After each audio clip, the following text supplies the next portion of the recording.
Aujourd'hui, ce sera le dernier message sur l'introduction. La grande introduction que j'ai donnée, aujourd'hui ce sera le dernier message.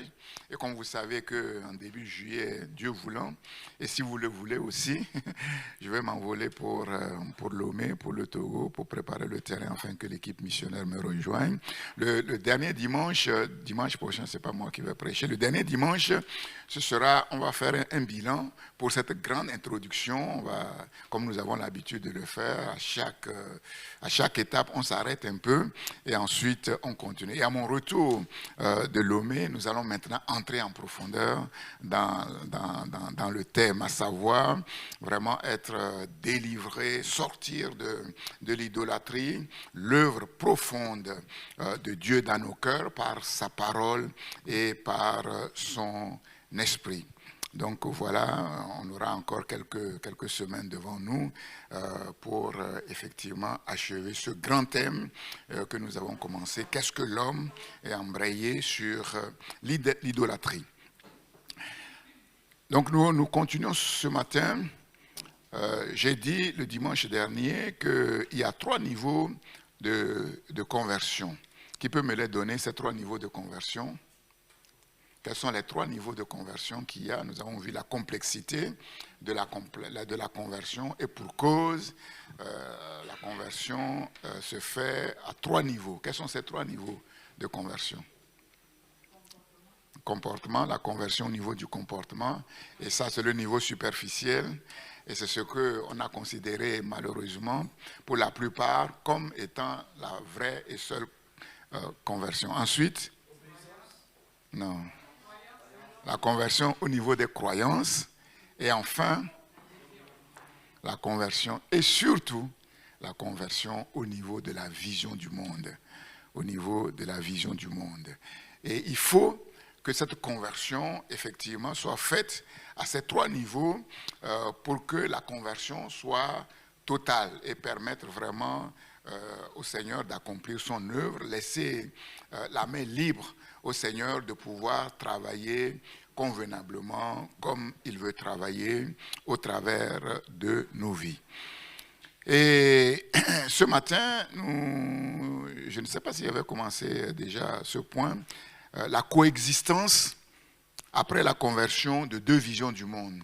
Est-ce que je l'avais commencé? Non. Non. Juste le début. Oui. Coexistence après la conversion de 2 visions du monde. Quand on se convertit, en fait, on n'acquiert pas tout de suite la vision biblique du monde. Il y a encore beaucoup de choses qui sont là, les habitudes qui sont là. Donc quand on se convertit, il coexiste en nous 2 visions du monde. La vision que nous avions avant la conversion, qu'on appelle la vision pré-chrétienne, et la nouvelle vision, la vision biblique, la vision chrétienne, qui est censée commencer. Coexistence de 2 visions du monde, pré-chrétienne et chrétienne, en même temps avec une identité culturelle.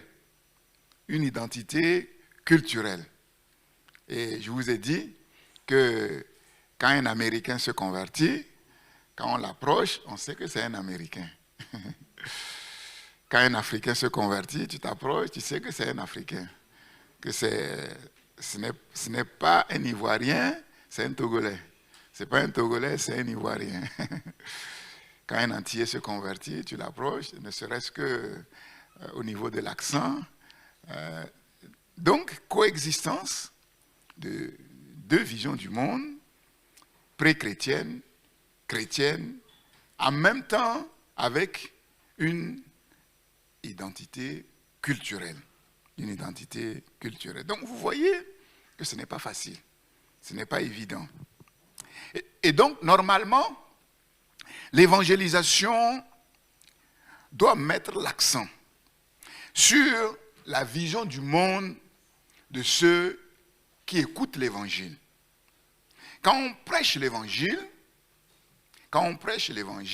normalement, quand on témoigne à quelqu'un, normalement, on doit mettre l'accent sur sa vision du monde. Encore faudrait-il connaître sa vision du monde.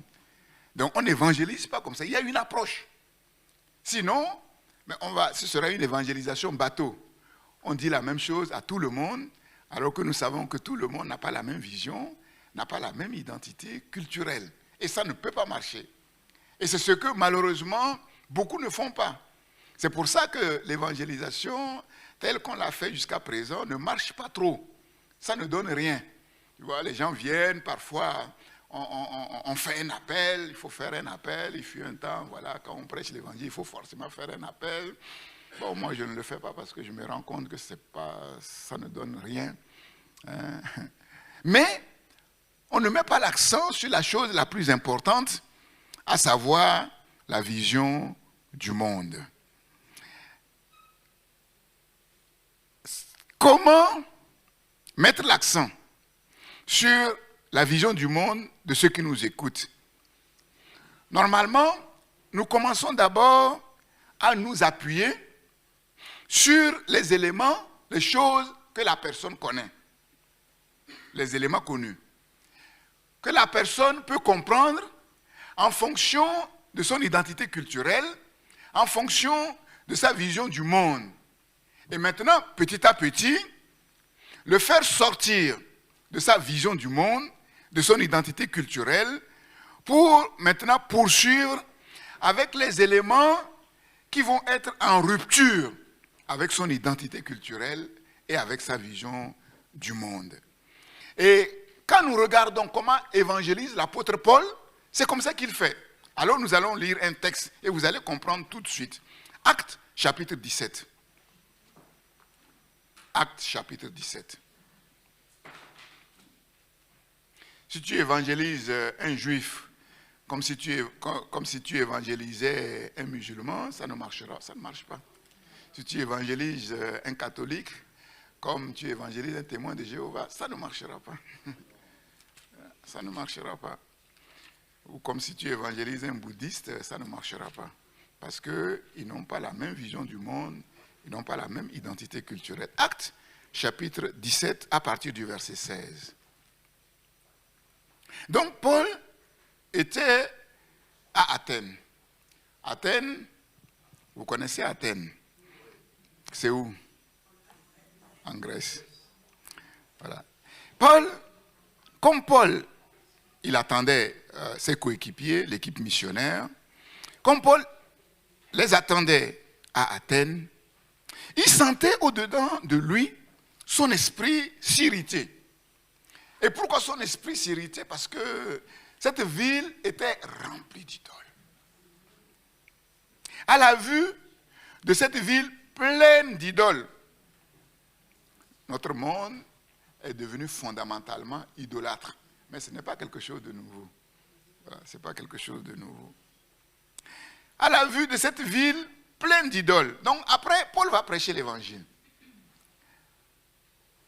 La plupart des évangélistes aujourd'hui, comme il sent dans son cœur l'irritation à cause de cette ville qui est remplie d'idoles, quand il va commencer à prêcher, oui, je vous appelle, sortez de l'idolâtrie, vous n'êtes que des idolâtres. Si vous continuez ainsi, le feu de Dieu va vous frapper, le jugement de Dieu va vous atteindre, comme on crie sur les sorciers. Paul ne va pas faire ça. Aujourd'hui, les gens vont se dire, mais comme mon esprit est irrité, c'est Dieu qui veut que je puisse mettre le doigt sur ce qui ne va pas et aller droit au but. Et ça ne marche, ça ne peut pas marcher. Ce n'est pas ce que Paul a fait. Il s'entretenait donc dans la synagogue avec les Juifs et les hommes craignant Dieu. Et sur la place publique, chaque jour, avec ceux qu'il rencontrait. Quelques philosophes épicuriens et stoïciens se mirent à parler avec lui. Les uns disaient, « Que veut dire ce discoureur ?» Donc vous voyez comment déjà il était catalogué. Il était déjà bien catalogué. Donc, ce n'est pas évident. Donc, il y avait déjà des a priori, il y avait déjà des préjugés. Et si ce discoureur commence à les juger, à les insulter, ça ne marchera pas. Ça ne marchera pas. que veut dire ce discours? D'autres, l'entendant annoncer Jésus et la résurrection, disaient, il semble qu'il annonce des divinités étrangères. Alors, ils le prirent et le menèrent à l'aréopage. Aujourd'hui, dans la région parisienne, l'aréopage, c'est où? Où est-ce que les gens se rencontrent pour changer les nouvelles, les idées? C'est Châtelet. Il y a la place là devant Châtelet. Bon, ça fait longtemps que je ne suis pas allé. Les gens se rencontrent là-bas, ils échangent, ils discutent.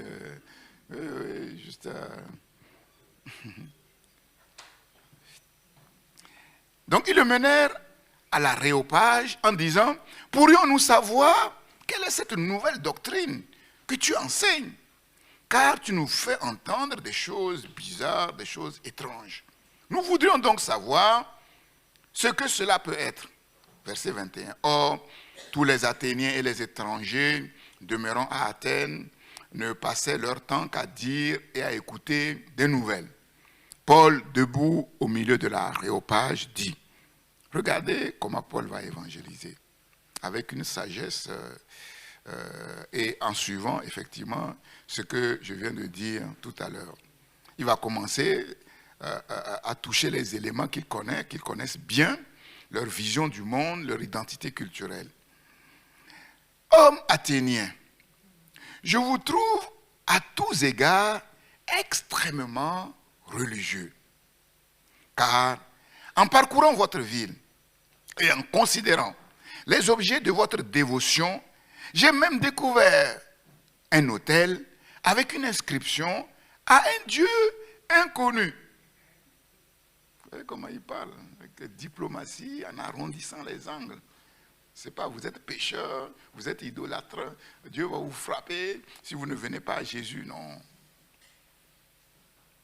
Le Dieu, ce que vous révérez à un Dieu étranger, ce que vous révérez sans le connaître, c'est ce que je vous annonce. Donc Paul se rend compte que ce peuple était entièrement dans l'ignorance. Ils étaient extrêmement religieux, mais cependant, ils étaient dans l'ignorance. Le Dieu qui a fait le monde et tout ce qui s'y trouve, étant le Seigneur du ciel et de la terre, n'habite point dans les temples faits de mains d'hommes. Donc il va commencer à les élever vers le grand Dieu créateur qui domine au-dessus de tout et au-dessus de tous.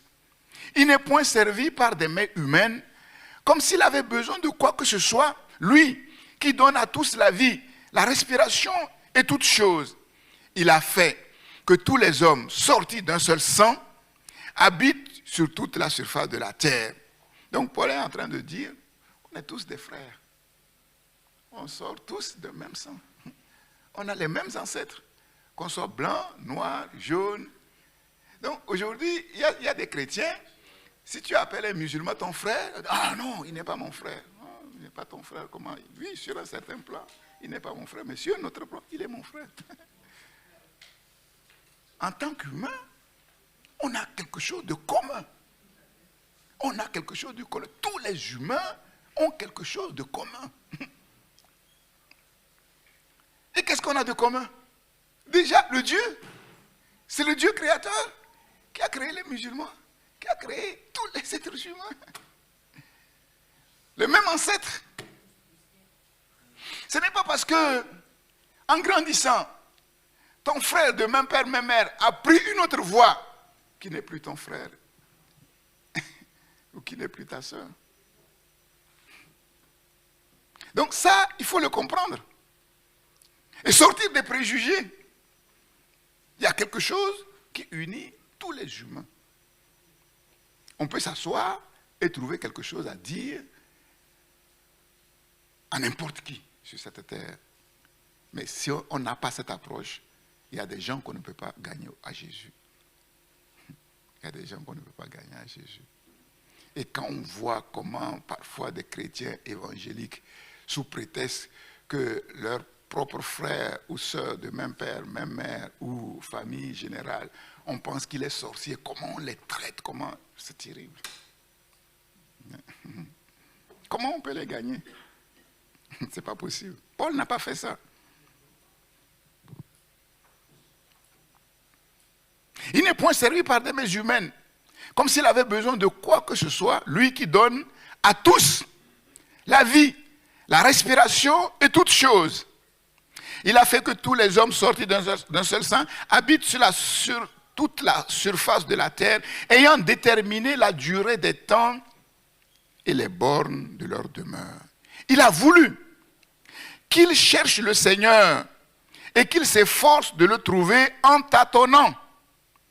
Et nous tous, avant de parvenir à la connaissance du vrai Dieu, nous avons tous tâtonné.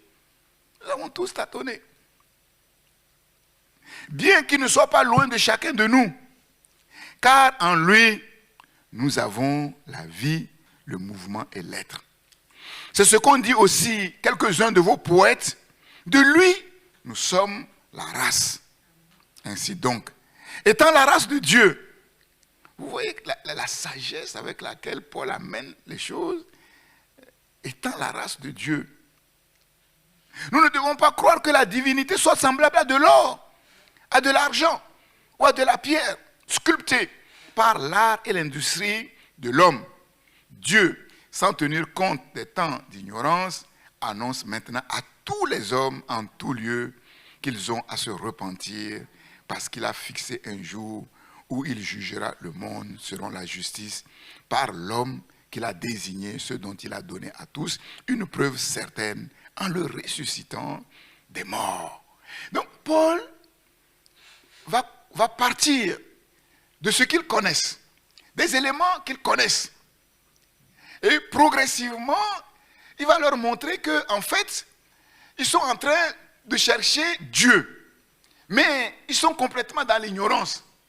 Il va les sortir de leur contexte, de leur culture, de leur vision du monde, pour les amener maintenant à la vision biblique. Donc avant d'inviter quelqu'un à la repentance, il faut lui donner les informations qui sont capables de changer sa mentalité, de le faire changer, de l'amener à entrer en lui-même. En lui-même. Et c'est ce que Paul a fait. Lorsqu'ils entendirent parler de la résurrection des morts, les uns se moquèrent et les autres dirent, nous t'entendrons là-dessus une autre fois. Ce que tu nous as fait entendre là, c'est curieux. On n'a jamais entendu ça. La résurrection des morts. Et normalement, c'est ça l'évangélisation. L'évangélisation doit avant tout mettre l'accent sur l'identité culturelle des gens, sur leur vision du monde. Donc ça veut dire que nous devons connaître leur identité, nous devons connaître leur vision du monde, et partant de leur vision du monde, nous allons maintenant petit à petit les sortir pour les amener dans une vision biblique du monde. Sinon, ça ne pourra pas marcher. Donc normalement, après la conversion, le travail est fait avant la conversion, et après la conversion, le travail doit être continu. Le but principal, après la conversion, le but qui doit être cherché, c'est en vérité donner des enseignements bibliques systématiques afin maintenant de transformer la vision du monde pré-chrétienne en une vision biblique chrétienne du monde. Et parallèlement, développer une identité en Christ. Une identité en Christ. Ce processus dure toute une vie. Ce processus dure toute une vie. Mais comment s'appelle ce processus? Comment il s'appelle? La sanctification. C'est ça la sanctification. C'est ça la sanctification. La sanctification progressive dont parle l'apôtre Paul, c'est toute notre vie que ça dure. Et cette sanctification, c'est progressivement transformer notre identité culturelle, transformer notre vision du monde pré-chrétienne, afin de nous caler sur la vision biblique, sur l'identité chrétienne, c'est-à-dire l'identité en Christ.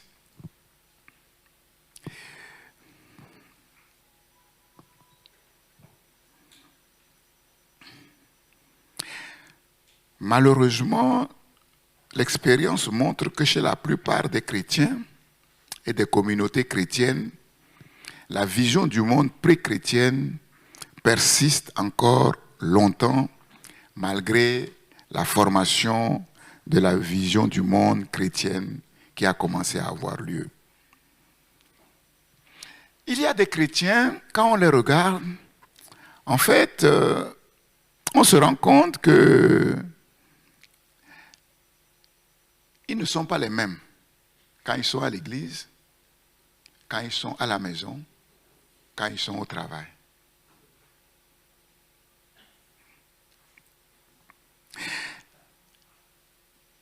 Pour certains chrétiens, la vision du monde chrétien gouverne en fait leur vie quand ils sont à l'église. Quand ils sont à l'église, là, c'est des chrétiens. Voilà, ils se comportent comme des chrétiens. Quand ils prient, voilà, ils deviennent sérieux, chrétiens. Mais quand tu les vois sur leur lieu de travail, c'est une autre personne.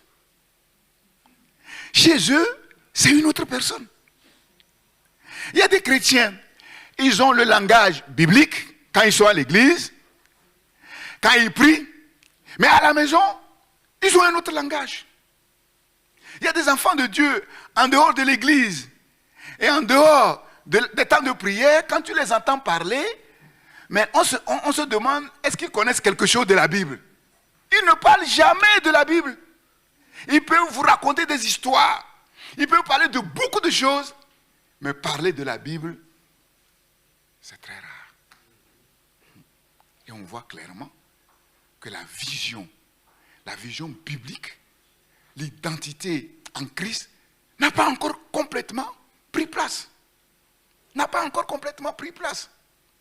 Et donc, ils ont diverses attitudes, divers comportements, selon les lieux où tu les mets. Parfois, je voyais des chrétiens, je dis, mais quand ils viennent à l'église, ils sont timides. Comme s'ils ne connaissent rien. Pourtant, c'est des diplômés. Hein. Mais quand tu les vois dans leur association, là, association du village, c'est des chefs. Ils donnent des ordres, ils sont dynamiques. Mais à l'église, mais tu te dis, mais c'est pas possible. Ce n'est pas la même personne. Ils sont plus à l'aise quand ils sont avec les gens de chez eux que quand ils sont avec les gens de l'église.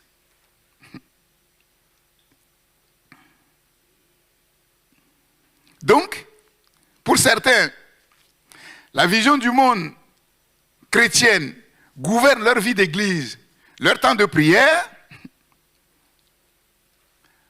mais pas leur vie familiale, pas leur vie professionnelle. Ce n'est pas la même personne quand tu le prends à l'église et tu le mets sur son lieu de travail, ou quand tu le vois à la maison, ce n'est pas la même personne. Parfois, on a entendu des témoignages des enfants de chrétiens qui sont choqués quand ils voient leurs parents lever la main, crier, rendre gloire à Dieu, louer Dieu. Ils disent, mais tu loues Dieu, mais à la maison, ce n'est pas ça. Ce n'est pas le langage que tu as à la maison. Ce n'est pas le langage que tu as à la maison. Si deux systèmes culturels coexistent dans la vie d'une personne, cela entraîne deux visions du monde différentes qui sont en concurrence en même temps avec leur identité. Nous comprenons le « qui suis-je » de Moïse. Moïse a dit « qui suis-je » Est-ce que je suis un juif égyptien ou un égyptien juif? C'est pas pareil. Qui suis-je? Et vous savez que souvent, les enfants issus de mariages mixtes ont ce problème. Les métis, ils ont ce problème. Est-ce que je suis un Baoulé ou un Français ou un Marseillais? Ce n'est pas évident. J'avais un ami, quand on était au Togo, en fait, son père est togolais et sa mère est une Française. Seulement, son père n'a pas épousé sa mère. Donc il a épousé une Togolaise qui est ma tante. Et on était des amis. Donc comme il était au Togo, bon, il était entre guillemets, comme bon, c'est pas sa mère, c'était compliqué à la maison. Donc lui, il n'avait qu'une seule aspiration, venir un jour en France, retrouver sa maman et puis être tranquille. Il se disait, mais le jour où je vais revenir en France, là, vraiment, je vais retrouver mon identité. Mais le problème, c'est quand il est revenu en France, sa mère avait épousé un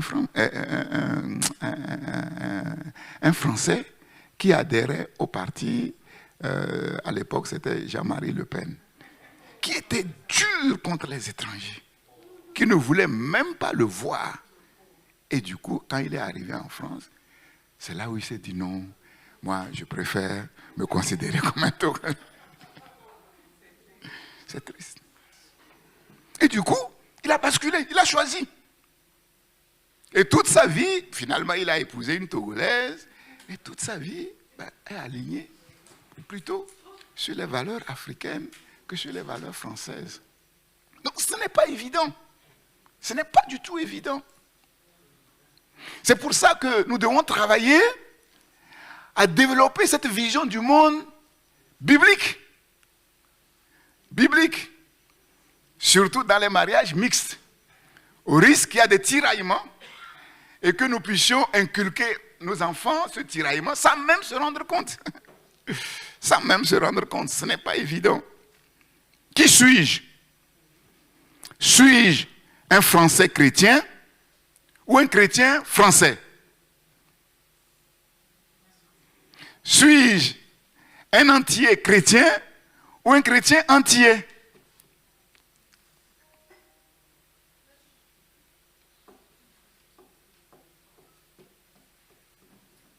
Si je suis un Français chrétien, quand on va m'approcher, ce qu'on va voir tout de suite, c'est que je suis imprégné vraiment de la culture française. C'est la culture française qu'on va voir en premier. Mais si je suis un chrétien français, quand on s'approche, ce qu'on va voir, c'est la culture biblique. En premier. Maintenant, qui es-tu? Pose-toi la question, qui es-tu? Quand les gens t'approchent, qu'est-ce qui les frappe? Qu'est-ce qu'ils constatent? Est-ce qu'ils constatent que, bon, déjà, tu es vraiment un black, tu te comportes comme un black? Et quand ils vont plus loin, bah, c'est un Togolais, quoi. C'est un homme du nord du Togo. C'est un Bantou. C'est un Arabe.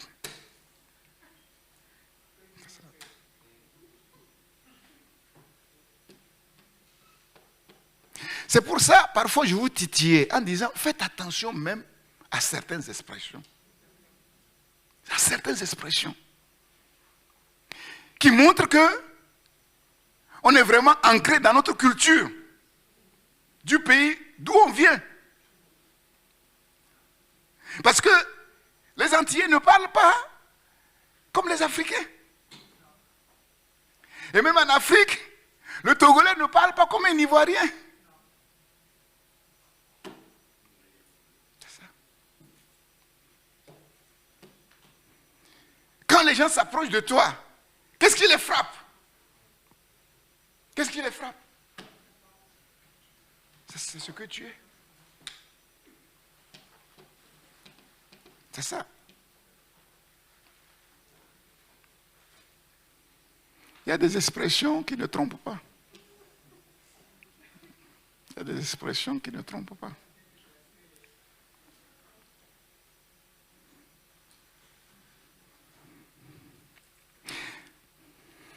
Mon identité chrétienne prévaut-elle sur mon identité culturelle?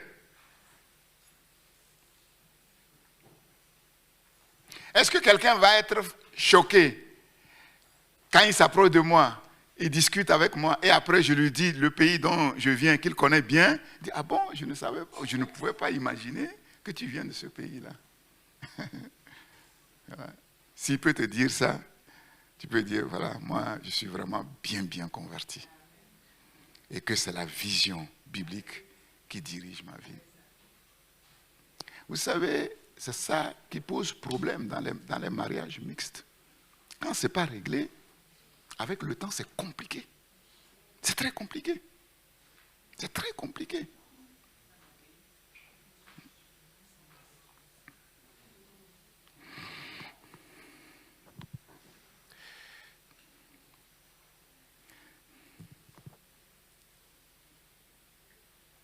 C'est ma vision du monde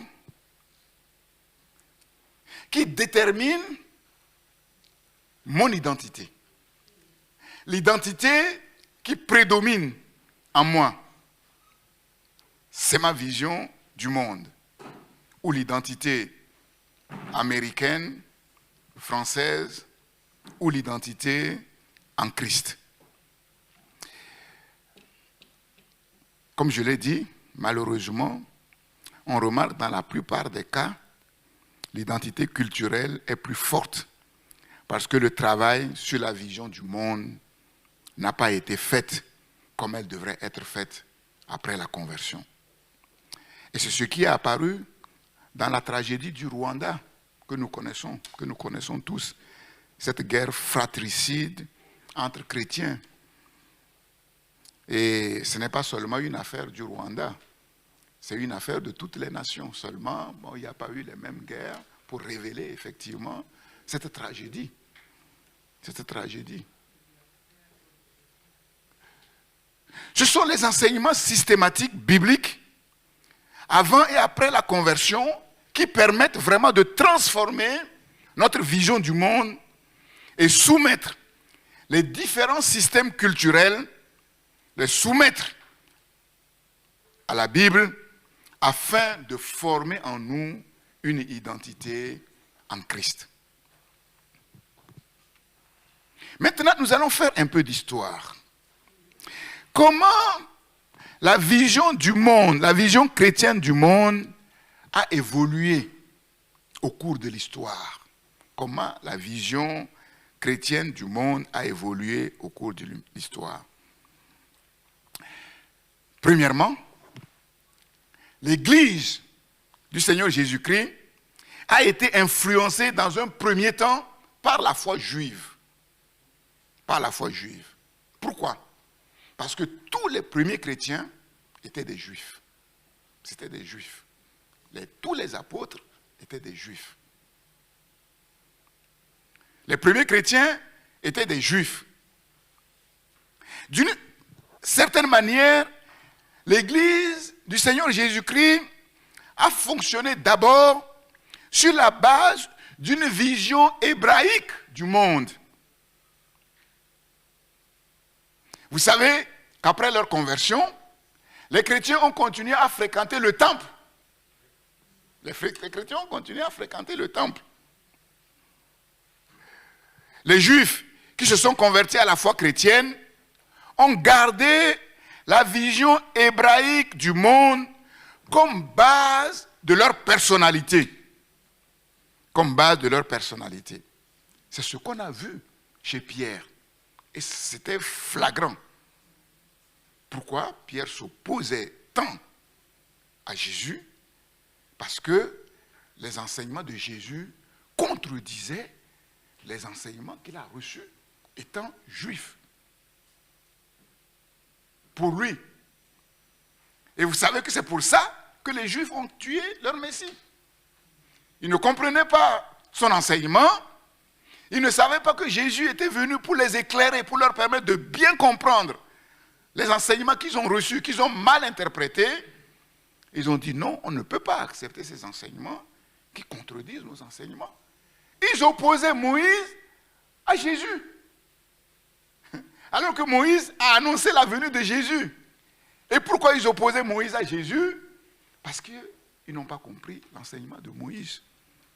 Ils n'ont pas compris l'enseignement de Moïse. Ils opposaient Abraham à Jésus. Alors que Abraham a contemplé de loin, dans la foi, en esprit, la venue de Jésus. Et il s'est réjoui. Et Jésus leur dit, mais si vous étiez vraiment des enfants d'Abraham, vous n'allez pas faire ce que vous êtes en train de faire. Et ils n'ont rien compris. Ils ont dit, non, mais nous, on n'est pas des enfants illégitimes, hein, on est vraiment des enfants d'Abraham. Jésus a dit, non, vous vous trompez. Vous êtes dans l'illusion. Et il va pousser le bouchon très loin. Vous avez pour père le diable. Ah, là, c'est si tu vas trop loin.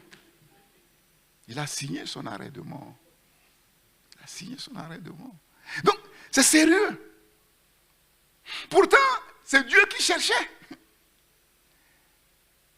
Est-ce qu'ils étaient différents, finalement, parce qu'ils étaient juifs? Est-ce qu'ils étaient différents des Athéniens? Non. Non. Ils servaient une idole, comme les Athéniens. Comme les Athéniens. Et vous savez, Actes chapitre 15, le concile de Jérusalem, l'église a failli éclater.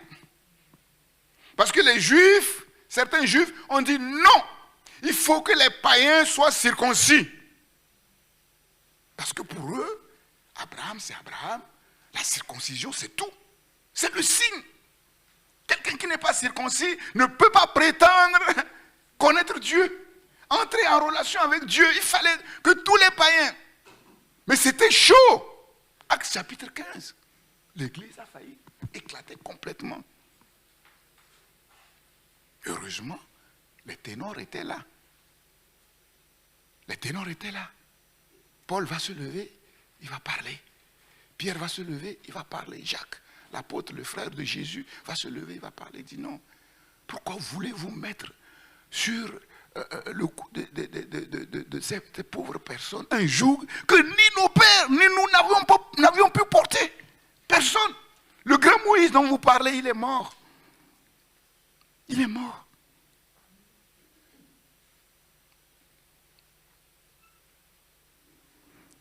C'est Paul, quand on regarde la vie de Paul, qui semble vraiment avoir marqué une rupture radicale.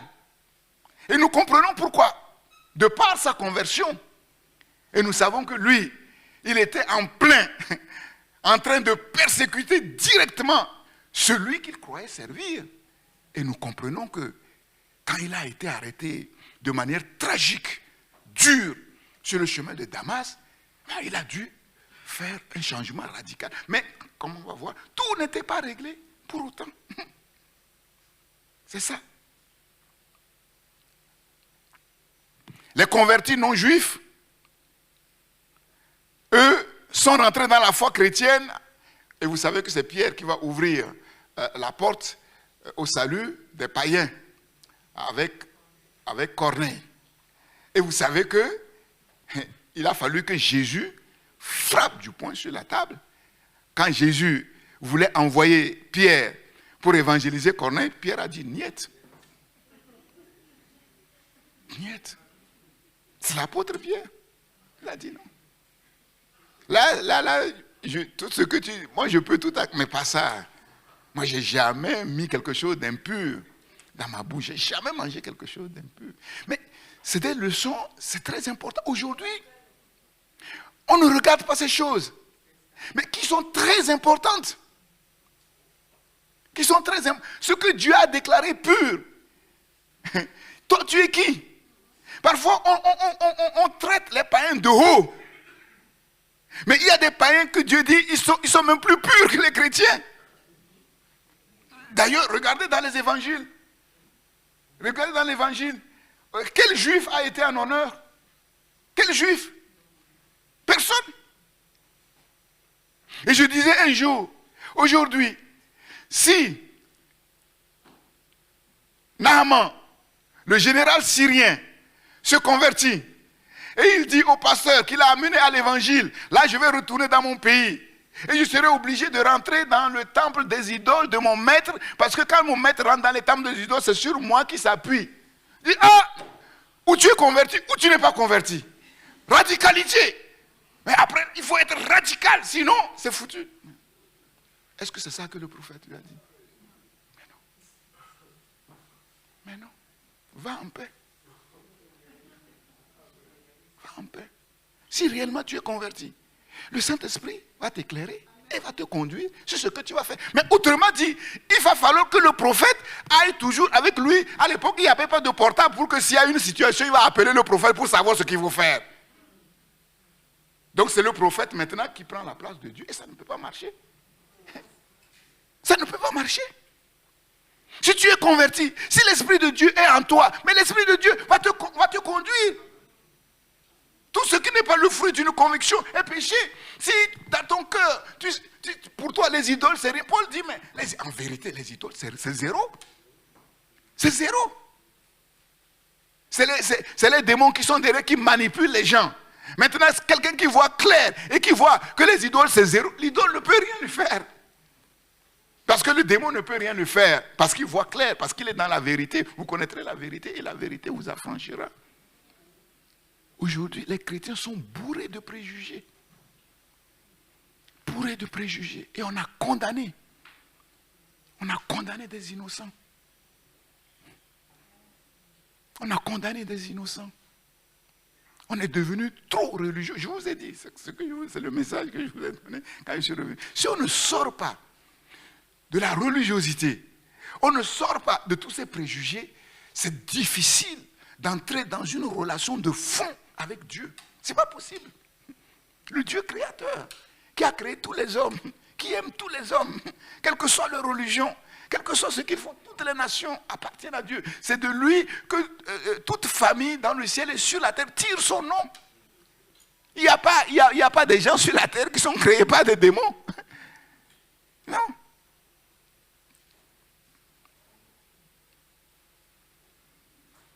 Les convertis non-juifs sont entrés dans la foi chrétienne avec des visions du monde diverses selon leur culture de base.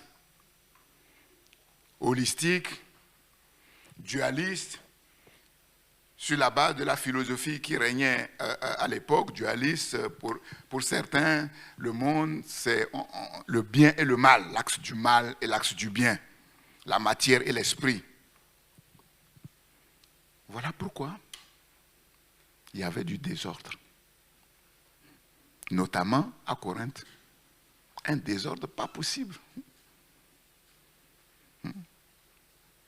Ces différences ont entraîné le conflit dès le début de l'Église naissante entre les hellénistes et les Hébreux. Les hellénistes, c'est les Juifs qui parlaient plutôt grec. L'Église a failli éclater. Les apôtres ont dû prendre une mesure de sagesse pour éviter que l'Église soit divisée. Pour éviter que l'Église soit divisée. Et quand vous lisez les Actes des Apôtres, vous voyez qu'après cet épisode, on ne parle plus jamais de tous. Le tous là a volé en éclats très rapidement. Pourquoi? Parce que les chrétiens qui se sont convertis, leur vision du monde n'était pas complètement transformée. Chacun est venu avec son identité culturelle, avec sa vision du monde pré-chrétienne. Et parce qu'il fallait du temps. Il fallait du temps. Et nous comprenons pourquoi de nos jours, l'unité de l'église, c'est difficile. Déjà, dans une église locale, pour trouver l'unité, c'est compliqué. C'est ça le problème. Le problème, c'est que dans l'église, les chrétiens entendent le même enseignement, mais ils ne l'interprètent pas de la même manière à cause de leur vision du monde qui n'est pas biblique, qui n'est pas alignée encore sur la parole de Dieu. Chacun fait sa sauce personnelle. Il y a la sauce que le pasteur sert, puis chacun prend sa gamelle dans sa sauce, il rentre chez lui, il ajoute du cube, il ajoute un peu d'eau. Donc c'est compliqué. Voilà pourquoi très tôt, j'ai changé le format des enseignements pour poser des questions, mettre en place les groupes de proximité pour échanger et être sûr qu'on est sur la même longueur d'onde, qu'on a compris les mêmes choses. Parce que, après une prédication, si je fais une interrogation surprise, on va être étonné des réponses qui vont... Il n'y aura pas les mêmes réponses. Il n'y aura pas les mêmes réponses.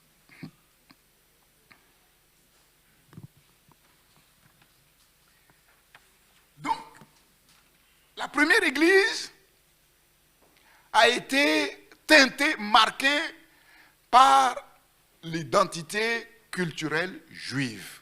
Parce que les premiers chrétiens étaient des juifs. Tout au long des siècles, une vision chrétienne du monde s'est développée. Mais elle a été influencée par la culture ou la vision du pays ou de la région d'où sont originaires la majorité des convertis. Et dans l'histoire, la majorité des convertis se trouvaient dans quel continent? C'est une question que je vous pose. L'Europe. C'était l'Europe. On a parlé d'Athènes, là, on a parlé d'Europe. C'est l'Europe. Et donc, c'est la raison pour laquelle la vision du monde chrétien est fortement imprégnée de la culture européenne. Que quelque temps après, certains pays ont refusé. Si vous regardez bien au début, en fait, les églises, même en Afrique, suivaient un peu le mode européen. La musique, il fallait que ce soit doux. L'orgue, le piano, il a fallu du temps pour que les tam-tams là, on les accepte. Les batteries, tout ça là, il a fallu du temps. Parce que, effectivement, c'était la culture européenne qui, elle, était influencée par la culture catholique. Donc c'est tout doux. Voilà, on vient à l'église, là, chacun a son Dieu, ouais, tu veux te prosterner, voilà. La louange, l'adoration, vous allez voir que ce n'est pas pareil. D'un continent à un autre, ce n'est pas pareil. D'un pays à un autre, ce n'est pas pareil. Donc, après la culture juive qui a influencé l'Église, c'est la culture européenne. Donc après, vous allez comprendre pourquoi il y a de plus en plus de rejet par rapport aux églises européennes. Vous allez voir, la chose n'est pas venue comme ça au hasard. C'est l'histoire, en fait. Mais depuis la Renaissance, c'est-à-dire entre 1400 et 1600, il faut savoir, je vous l'ai dit, entre 1400 et 1600, c'est la période pendant laquelle, en fait, le monde a changé sa vision des choses, a changé sa conception de l'humanité et qu'elle a commencé à remettre en question l'importance de Dieu entre 1400 et 1600. Et donc, vous savez que c'est ce qu'on appelle les Lumières et la pensée européenne et les Lumières ont été influencées par ce qu'on appelle la vision de la modernité. La vision de la modernité. Et la modernité, c'est quoi? Ce sont, en quelque sorte, les transformations, les évolutions de l'époque présente. L'esprit nouveau qui souffle sur le monde présent et qui entraîne de nouveaux goûts, qui répondent aux désirs et aux attentes du moment. Le fast-food, le Coca-Cola, McDo et tout ça, c'est ça. Le modernisme. Il faut vivre selon son temps. Il faut vivre selon son époque. Et vous savez qu'il y a des spécialistes qui travaillent pour amener ces changements de mentalité, de vision. Tout au long du XXe siècle, la foi chrétienne a commencé à diminuer en Europe. Progressivement. Donc, c'est la vision chrétienne européenne qui a dominé un temps, mais progressivement, la foi chrétienne européenne a commencé à diminuer. Mais ce qu'il y a, c'est que pendant plusieurs décennies, la vision chrétienne du monde a continué quand même à survivre, mais sans la foi, avec une certaine influence sur la société et sur la culture du monde. On les appelle les traditionalistes. Par exemple, vous regardez la droite, il y a la droite traditionnelle. La droite traditionnelle, eux, ils s'appuient un peu encore sur les valeurs chrétiennes. Mais sans la foi chrétienne. À cause de leur histoire qui les a marqués. Donc la foi chrétienne a commencé progressivement à diminuer en Europe, mais la vision chrétienne du monde que la foi chrétienne a développée a continué à avoir cours. Donc les gens se réclament d'une certaine manière de la chrétienté, mais sans pratiquer la foi chrétienne, sans aller dans les églises. Dans la deuxième moitié du XXe siècle, la vision chrétienne du monde s'est complètement désagrégée, décomposée, de telle manière que l'Europe évolue aujourd'hui sans la foi chrétienne. C'est ce qu'on voit, en particulier en France. Vers la deuxième moitié du XXe siècle, tout a éclaté complètement. Et on voit émerger des visions du monde multiformes, diverses, hétéroclites, multiples. Mais dans les autres continents, la situation est différente. Les peuples évangélisés par les missionnaires américains et européens au XIXe siècle et XXe siècle, eux, ils ont gardé pour la plupart leur ancienne vision du monde tout en vivant dans la foi chrétienne. Mais ils ont gardé leur vision du monde. Ils ont un autre regard sur la Bible. Et ils vivent leur foi de manière différente que les Européens, que les Américains. Ne serait-ce qu'au travers de la prière, des jeûnes, la louange est complètement différente. On le voit ici. Moi, j'ai travaillé avec les confrères, les pasteurs de l'Institut biblique de Nogent-sur-Marne sur la multiculturalité. Comment évangéliser en terre multiculturelle? C'est compliqué. Et on voit par exemple en France des églises culturelles, des églises ethniques. Vous allez dans certaines églises, mais c'est des églises congolaises, églises haïtiennes. Quand j'étais à Chanteloup-les-Vignes, un jour, un Français vient me dire, mais je suis allé dans une église, mais c'est une église haïtienne. J'ai dit, mais pourquoi? La musique, la prédication, tout est, c'est dans leur langue. Est-ce que Jésus, c'est seulement pour les Haïtiens? J'ai dit non. Donc, ils ont pris le contre-pied de tout ça. Et finalement, ils ont installé maintenant leur vision du monde pré-chrétienne. Ça ne marche pas. Et dans ces églises-là, les conflits qu'il y a dans les pays se retrouvent à l'église. Les conflits ethniques se retrouvent à l'église. C'est ça. Donc quand il y a le classico Marseille-Paris, c'est chaud. À l'église aussi, c'est chaud. Entre les Parisiens. Ce dimanche-là, au culte, les Parisiens ne parlent pas. Au Marseille, bon, après la victoire, on va parler. C'est ça.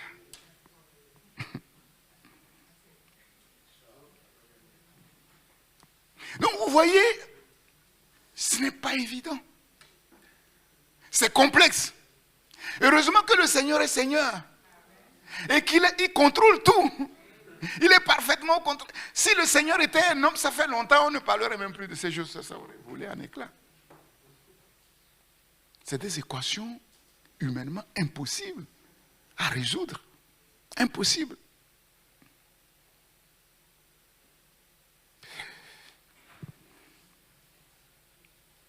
C'est la raison pour laquelle la foi chrétienne aujourd'hui n'est pas uniforme. Elle est multiforme. Elle est multicolore. Vous allez en Amérique, ils ont une manière de vivre leur foi. Vous venez en France, ils ont une manière de vivre leur foi. Vous allez en Afrique, ils ont une manière de vivre leur foi. Et ça se voit clairement. Vous allez au Brésil, comment ils prêchent la parole, c'est pas pareil qu'on prêche en France. Vous allez en Afrique, comment ils prêchent, c'est pas pareil. C'est ça.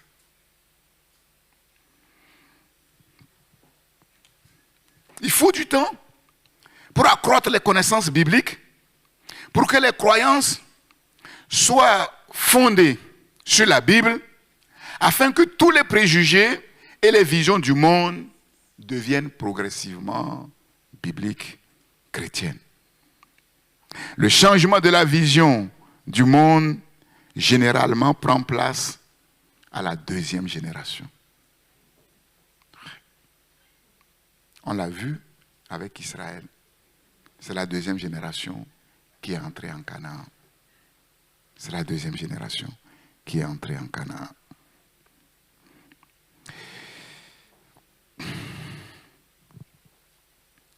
La mondialisation, aujourd'hui, complique encore les choses, la situation. La puissance économique et militaire de l'Occident, sa culture dominante, sa vision du monde, peut naître en force dans beaucoup de cultures dans le monde et influence très fortement la vision du monde des pays par l'intermédiaire des nouvelles technologies de communication dont ils ont la maîtrise. Conséquence, il y a un mélange de cultures et de visions du monde dans le monde de telle sorte que même les chrétiens du Sud adoptent les comportements sécularisés de l'Occident. Les chrétiens du Sud, c'est qui? C'est l'Afrique, les Caraïbes, voilà, l'Amérique latine. À la différence du monde occidental. Le témoignage chrétien aujourd'hui devient très difficile. Pourquoi? À cause de la culture occidentale qui domine le monde et qui est complètement opposée à la culture biblique. Complètement opposée à la culture biblique. Et ça, il faut le savoir. Il faut le savoir.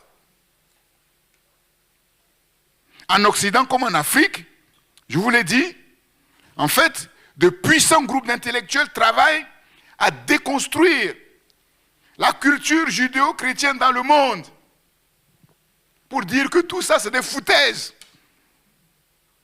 Déjà, on a vu qu'en Europe, la foi chrétienne a été complètement éclatée. Ils continuaient quand même à garder quelques valeurs judéo-chrétiennes, mais aujourd'hui, ils veulent tout enlever. Donc vous voyez qu'on est en train d'évoluer vers un monde à deux blocs. D'un côté, le bloc de ceux qui gardent la foi biblique, et puis de l'autre côté, les autres. Les autres. Donc pour l'Occident aujourd'hui, le slogan, vous le connaissez, c'est depuis mai 68, ni Dieu, ni maître. Et en Afrique, on parle de retour aux traditions des ancêtres.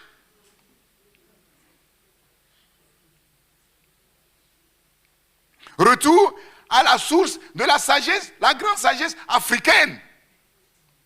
Et derrière tous ces gros mots se cache quoi? La sorcellerie, le vaudou et tout ça. Et tout ça.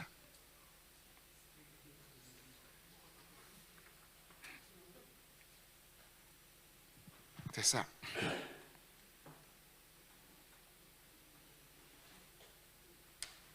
C'est ça notre monde. C'est ça notre monde. Compliqué, complexe. C'est pour ça que tout devient difficile. Dans tous les domaines. Dans tous les domaines. Tout devient difficile dans tous les domaines. Parce que de plus en plus, on met Dieu de côté. On met les valeurs bibliques de côté. C'est ça. Aujourd'hui, vous n'avez pas posé beaucoup de questions. Oui, voilà. Gontran.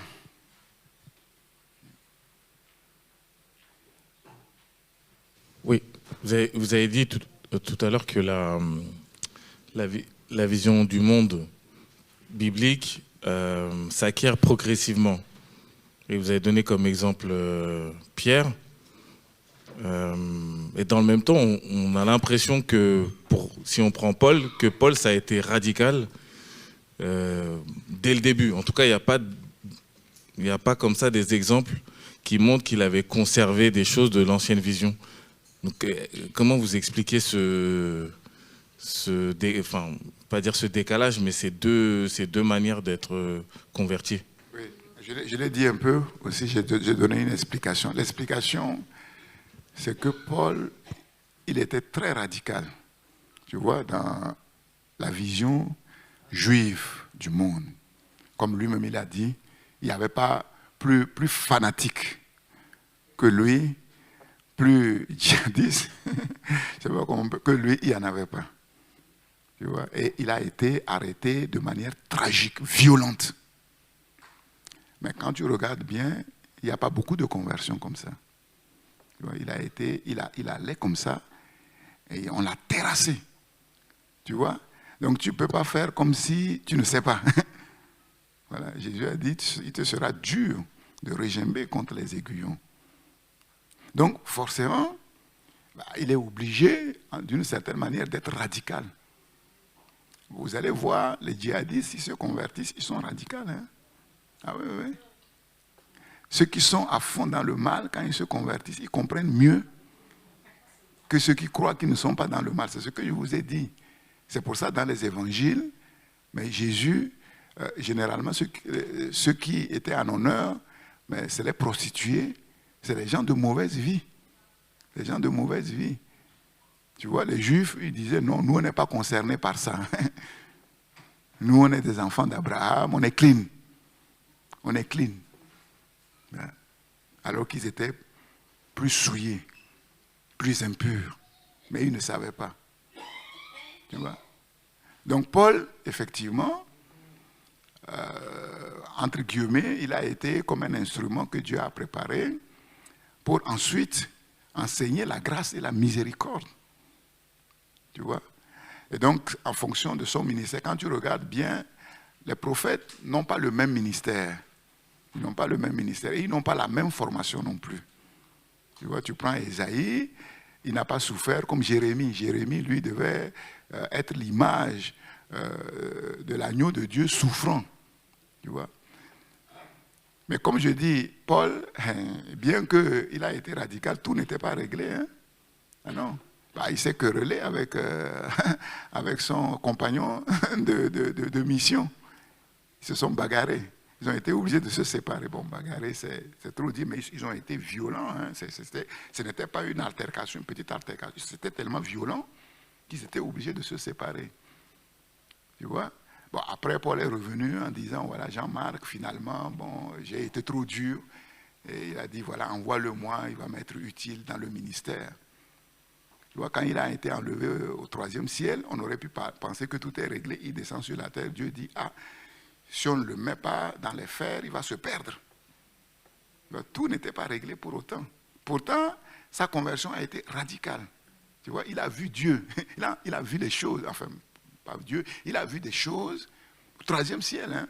Il a entendu des paroles. Et puis, il descend sur la terre et il est menacé d'aller en enfer. Je dis, mais ce n'est pas possible. Donc, tout n'était pas réglé.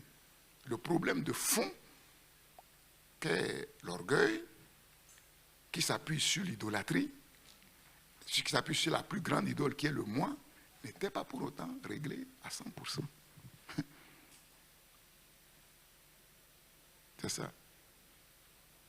C'est pour ça que Pierre aussi, d'une certaine manière, il est tombé très bas. Donc, normalement, on pourrait dire, mais Jésus, quand même, lui a fait miséricorde, donc maintenant, il va être droit. Non, on a vu que ce n'était pas complètement réglé. C'était pas complètement. C'est la complexité de l'être humain, du cœur humain, comme je vous l'ai dit. Tu vois, cette boîte noire, que ni Paul, ni Abraham, ni Moïse, ni Pierre, sur lesquels n'avaient aucune pris, aucun accès. Personne. Dieu peut faire des choses extraordinaires avec une personne sans pour autant que tout soit réglé.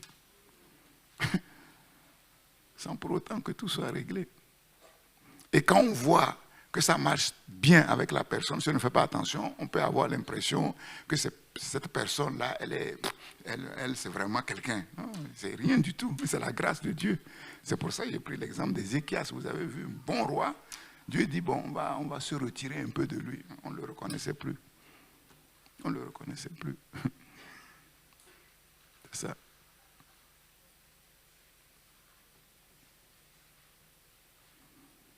Donc on voit bien que Paul, il a grandi.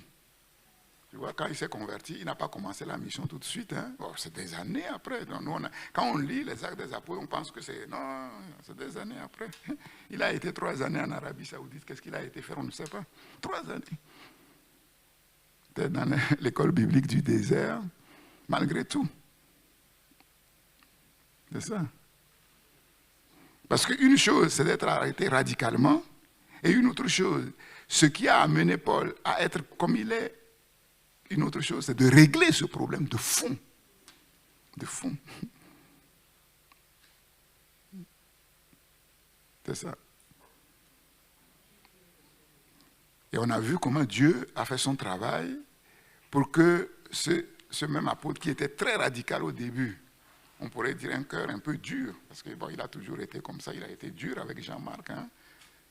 Il a été dur avec Jean-Marc. Et après, c'est lui qui écrit le merveilleux chapitre de l'amour. On a vu, le temps est passé. Il s'est ramolli. Le temps est passé, il s'est ramolli. S'il était comme ça, il n'y aurait pas eu cette querelle. Non, l'amour croit tout, l'amour excuse tout. Il n'a pas excusé.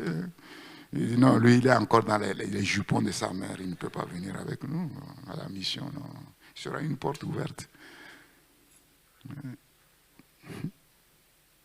C'est ça.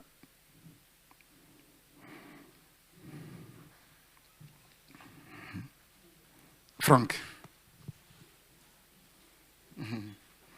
C'est ça. Je lui disais ce matin, c'est ce matin, hein, si tu viens dans mon bureau, tu vas voir dans mon post-it, j'ai marqué les noms des personnes que j'allais appeler. J'ai dit, mais ça fait longtemps, je n'ai pas vu Franck, je vais l'appeler aujourd'hui ou demain. Puis il vient. Je viens à l'église, je le trouvais. Il dit, ah, c'est super.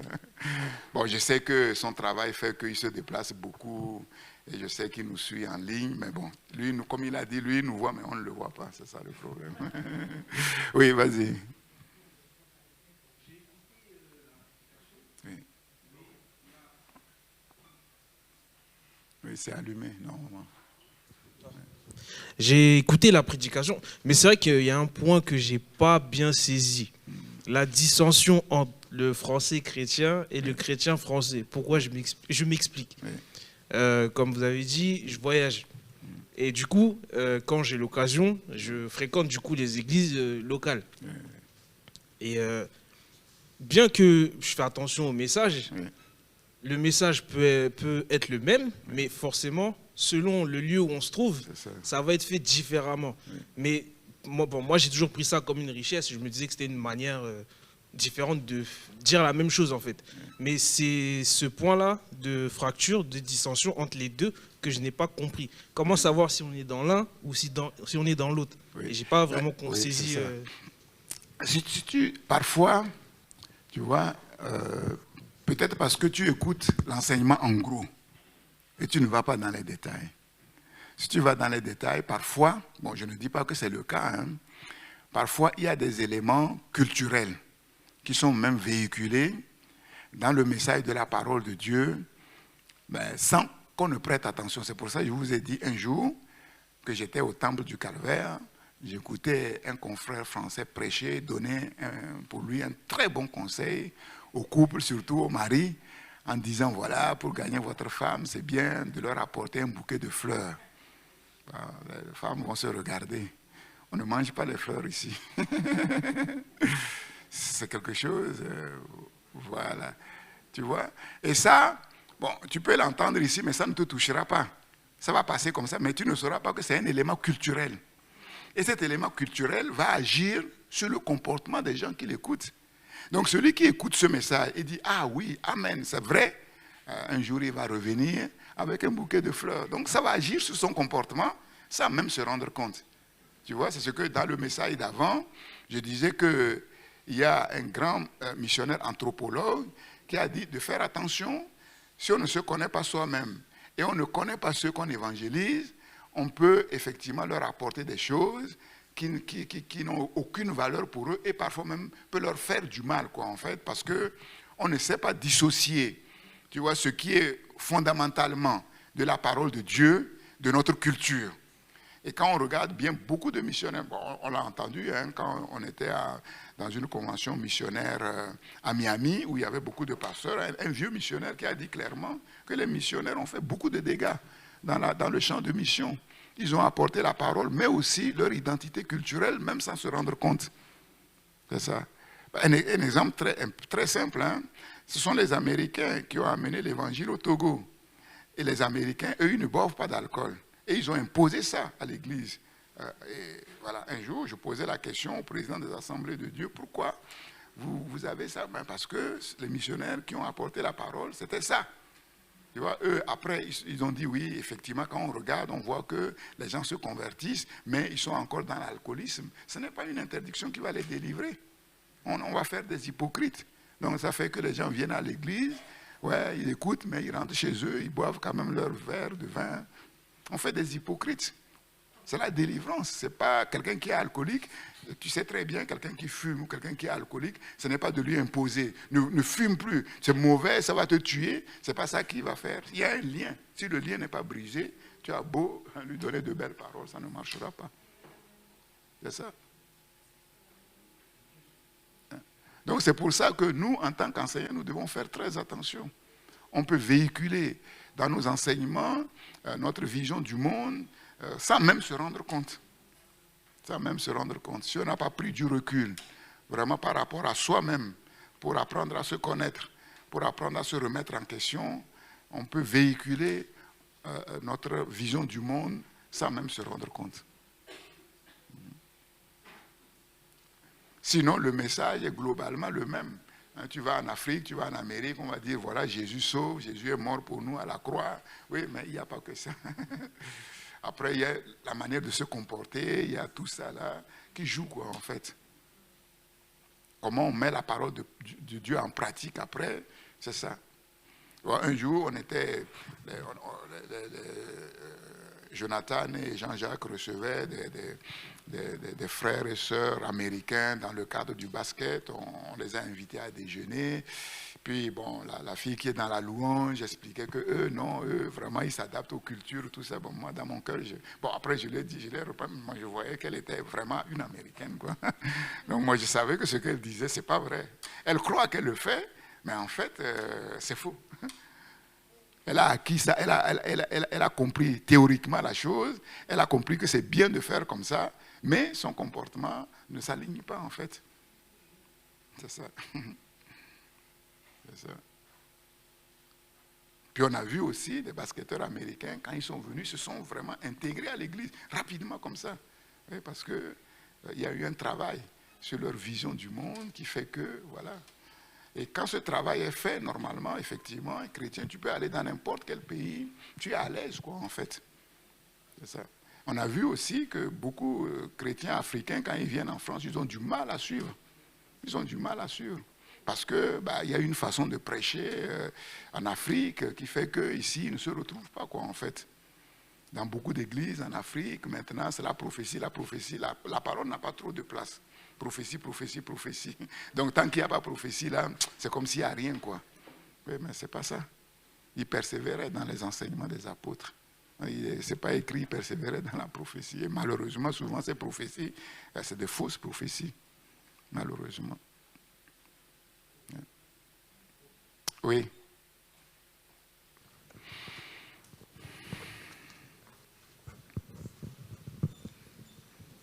Pasteur, j'ai une question, enfin j'ai plutôt deux questions.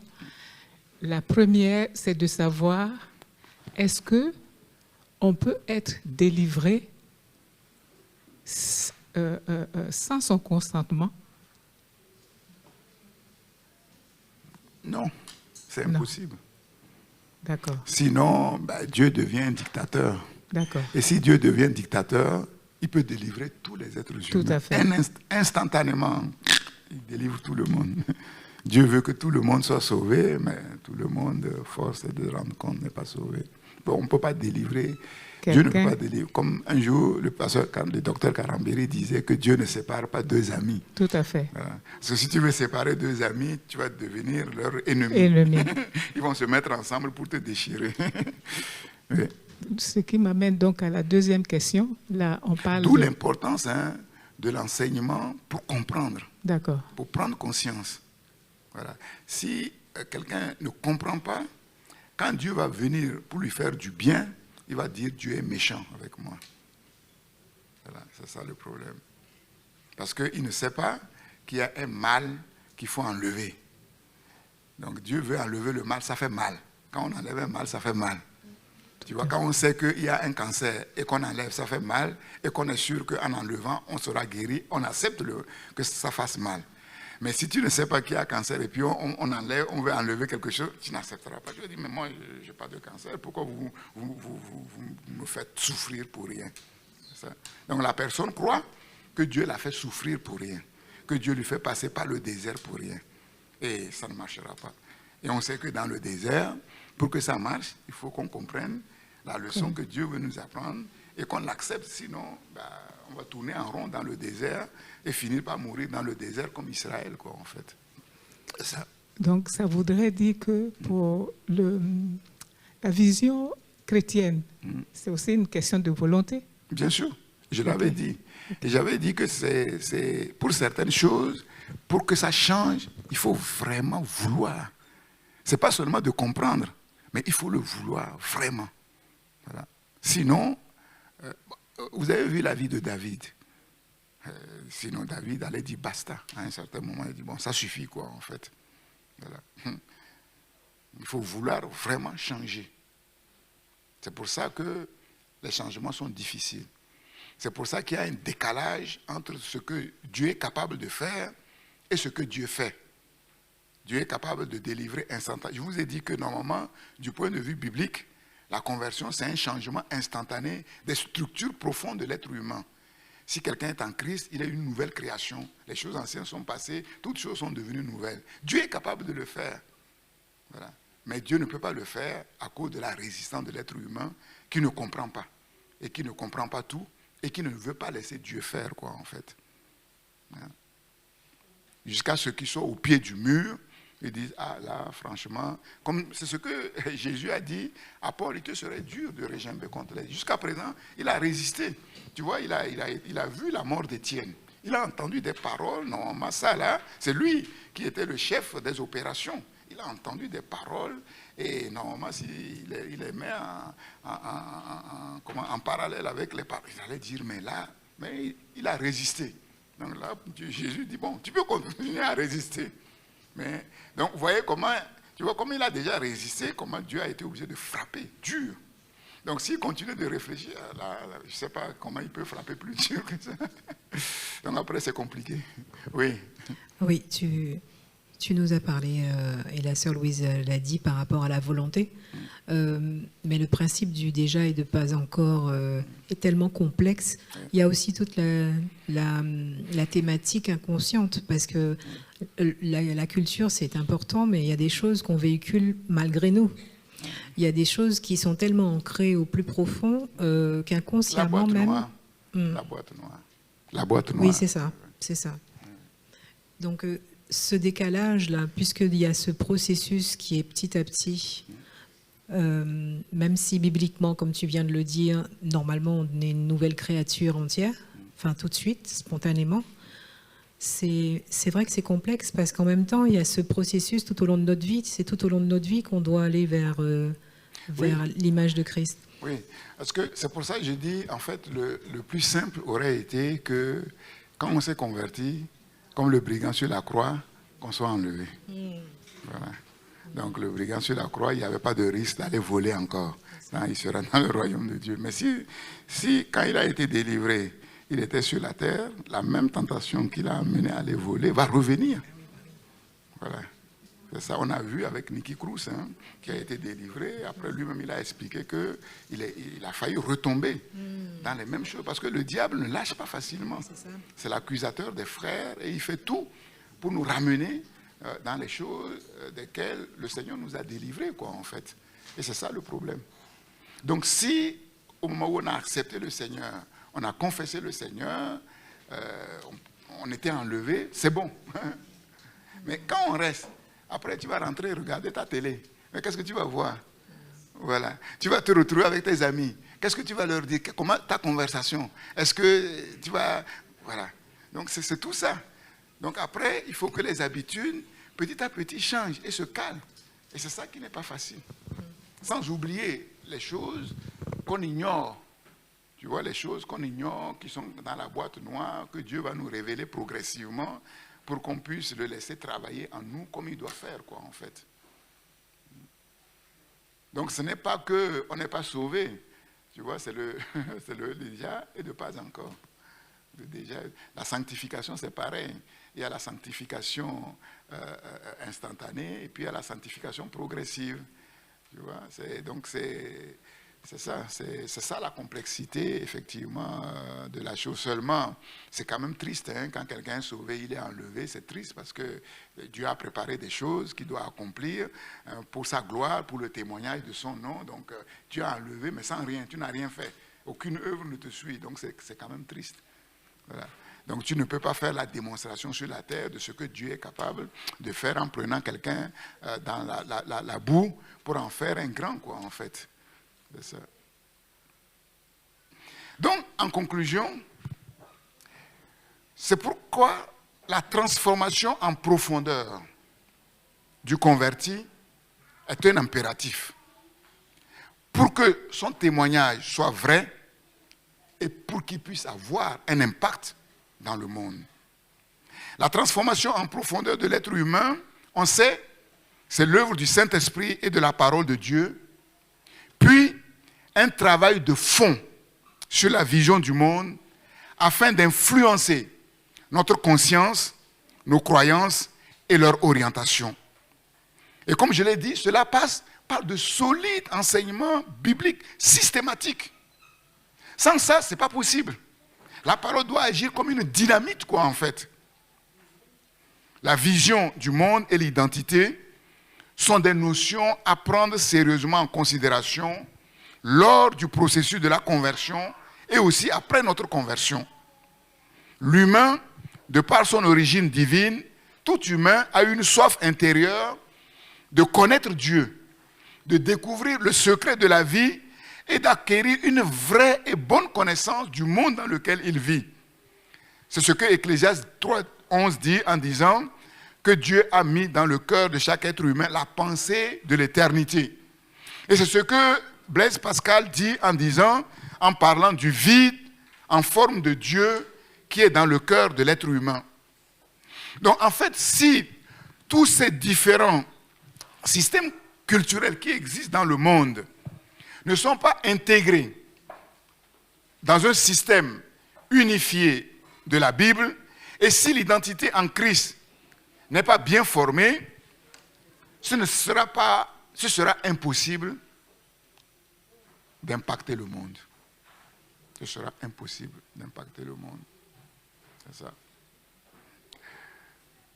Maintenant, si tout ça, tous ces systèmes-là, on les amène effectivement sous le système biblique, c'est là où se réalisera, vous savez, tous les chrétiens évangéliques du monde se sont réunis à Tokyo en mai 2010. Et ils sont arrivés à cette conclusion, et je vais terminer par ça. La vision du chrétien, la vision du monde du chrétien, doit être transformée en une vision biblique du monde. Son style de vie doit être rendu de plus en plus semblable à l'image du Christ et son comportement éthique doit être imprégné des valeurs bibliques. Donc, idéalement, il en sortira des hommes chez qui le règne de Dieu se reflètera dans tous les domaines de la vie. Régner dans la vie par Jésus. Ils vont régner, on va voir que ce sont des hommes et des femmes qui règnent en fait dans la vie. Il en sortira des hommes chez qui le règne de Dieu se reflètera dans tous les domaines de la vie. Que ce soit dans le gouvernement, dans l'économie, l'éducation, la société, la science, l'écologie, dans tous les domaines. Comme conséquence, des communautés, des cultures et des pays entiers seront transformés par la puissance de l'Évangile. C'est ça. Donc, avant de prétendre aller aider les autres, il faut déjà être sûr que les valeurs chrétiennes ont bien pris place en nous. C'est ça le problème. Sinon, on va aller faire des dégâts. On va aller détruire le peu sur lequel on peut construire. Comme je l'ai dit, Jésus, il n'éteignait pas le lumignon qui fume. Il n'éteignait pas le lumignon qui fume. Donc c'est pour ça que chacun pour sa part, nous devons travailler dans cette vision qu'il y a un processus dans lequel Dieu nous a mis depuis notre conversion et Dieu est en train de travailler dans ce processus pour nous amener quelque part, pour faire de nous quelqu'un, selon lui et non selon le monde. Et nous devons coopérer avec Dieu et laisser Dieu travailler au travers des enseignements que Dieu nous donne. Or, malheureusement, ce n'est pas toute l'Église qui prend très au sérieux les enseignements qui sont donnés. Donc, si on ne prend pas vraiment au sérieux ces enseignements, Dieu ne peut rien faire. Dieu ne peut pas travailler en profondeur. Et c'est ça le problème, effectivement, de beaucoup de chrétiens aujourd'hui. Seigneur notre Dieu, te bénissons pour ton œuvre, Seigneur, qui peut être sauvé, personne. Mais ce qui est impossible aux hommes est possible à Dieu. Tu ne veux pas que nous vivions dans l'illusion, chacun pour sa part. Et tu nous enseignes, comme tu as enseigné nos pères en la foi. Et nous voulons prendre ces enseignements au sérieux pour ne pas rester dans notre vision du monde, avec notre culture, et saupoudrer ces choses avec la parole, un peu de parole de Dieu, un peu d'enseignement. Non, nous voulons laisser ta parole accomplir son œuvre, Seigneur. Tu as commencé, tu continues et tu vas achever. Par ta grâce. Nous regardons à ta grâce et à ta miséricorde. Seigneur, que ta grâce et ta miséricorde soient puissamment à l'œuvre. Au nom de Jésus. Seigneur de gloire, nous te bénissons pour tout ce que tu as déjà fait.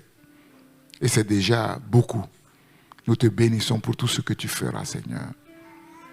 Nous ne voulons pas nous décourager parce que nous avons des exemples, une multitude d'exemples dans ta parole. Et nous avons vu que ceux qui se sont laissés faire, ce que tu as fait dans leur vie, et leur vie parle aujourd'hui, même s'ils ne sont pas dans le monde, Seigneur. C'est leur exemple que nous voulons suivre, Seigneur de gloire. Nous voulons nous déconnecter de nous-mêmes, nous déconnecter des autres, de ce qu'on voit, de ce qu'on entend, pour nous fixer, nous focaliser sur toi, sur ta parole, Seigneur. Oh Dieu, merci pour l'efficacité de ta parole dans nos vies. Merci pour l'efficacité de ta parole dans nos vies. Au nom de Jésus. Amen.